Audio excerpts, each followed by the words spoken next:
It is a Monday and time to do the one thing that makes my Monday better, and that is check in with our guy, Pep. Pep, what's up? Well, I guess it just depends. It depends how your March Madness brackets look on this Monday morning. Patrick, there's a lot to get to with this NCAA tournament. Maybe the biggest thing is we will have a new national champion. The UConn Huskies have won the title the last 2 years, building that dynasty. They are out. The Florida Gators got them by a bucket. It was a 2-point ball game. So we're guaranteed a new national champion this year. I was watching the game in Redondo Beach with the wife's parents. And, the father-in-law, he doesn't pay too much attention to college basketball, but he was watching Dan Hurley and going, he's pretty animated.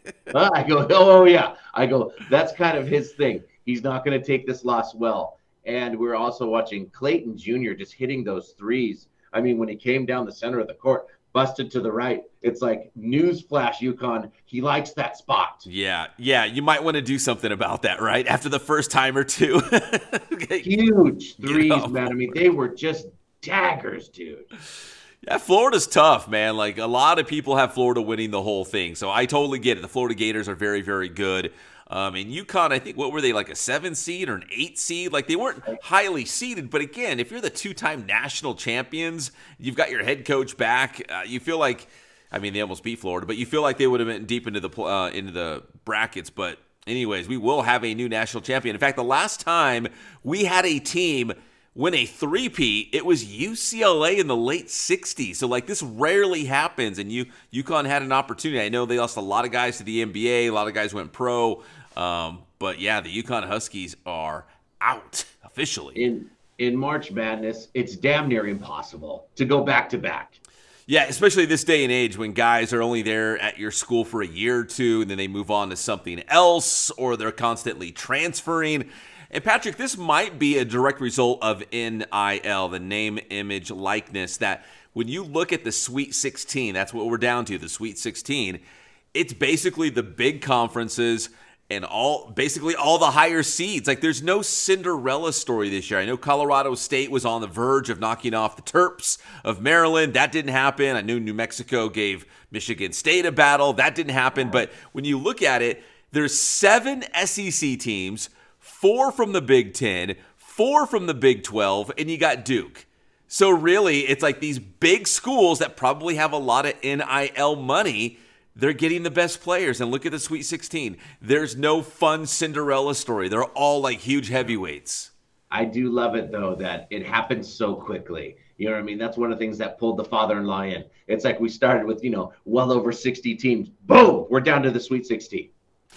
Yeah, and that's the fun part, too. And you're hoping that someone's going to sneak through, like a New Mexico or like a Colorado State. Maybe BYU is a Cinderella. I don't know if that's fair to call them a Cinderella, but they're in the Sweet 16. That's the closest thing we have to, some school making an upset and getting to, the national championship. In fact, I saw a weird stat that BYU has like 31 NCAA tournament appearances, and they have never made it to the Final Four. Like, that's like the longest streak and never making it to the Final Four.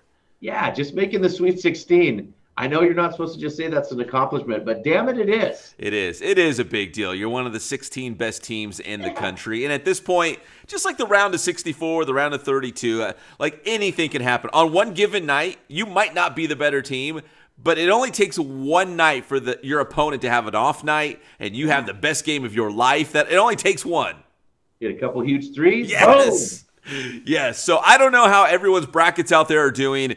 Mine's actually pretty good. And it's because I went with, some traditional powerhouses. My Final Four is still intact. Auburn, Duke, Florida, and Tennessee. Tennessee beating UCLA, which, UCLA, remember, they're a Big Ten school. And the Big Ten actually had a pretty good tournament. I think they were 8-0 in the first round. And they got 4 teams in the Sweet 16.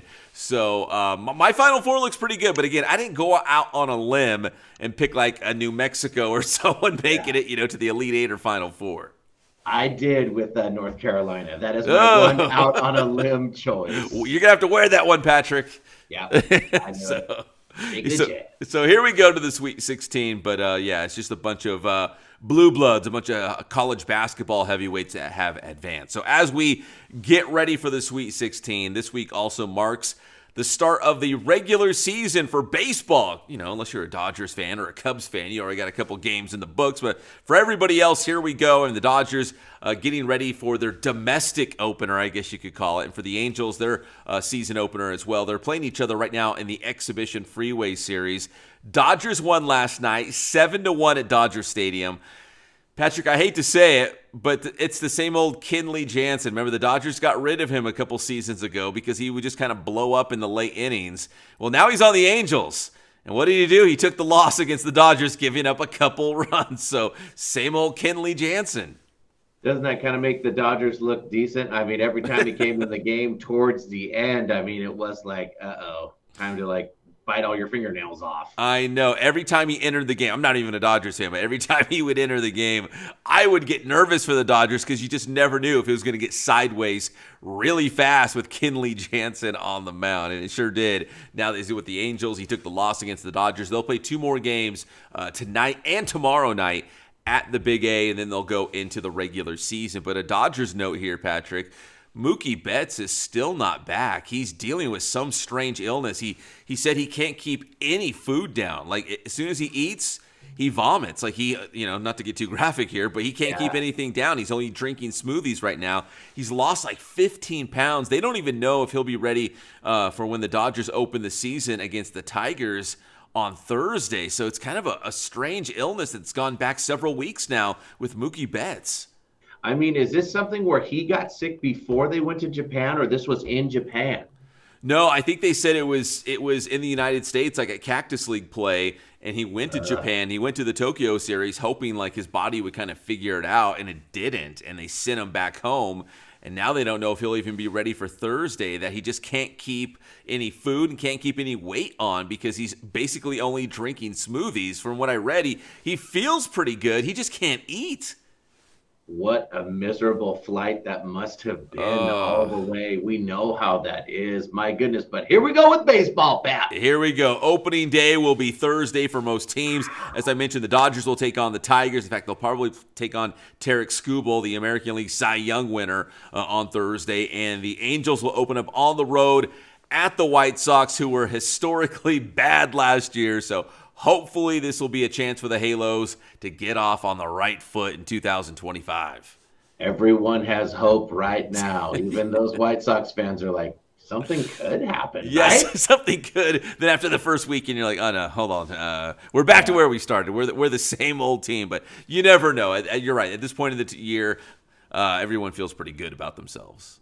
And we will talk to Pep once again on that opening day. We talk Mondays and Thursdays. Pep, tell me how to get your stuff. You can get my stuff Monday, Thursday, any day at Inland Sports. We're on X. We're on Instagram. We're also on Facebook. We got the YouTube channel. That's Inland Sports. Thanks, Pep.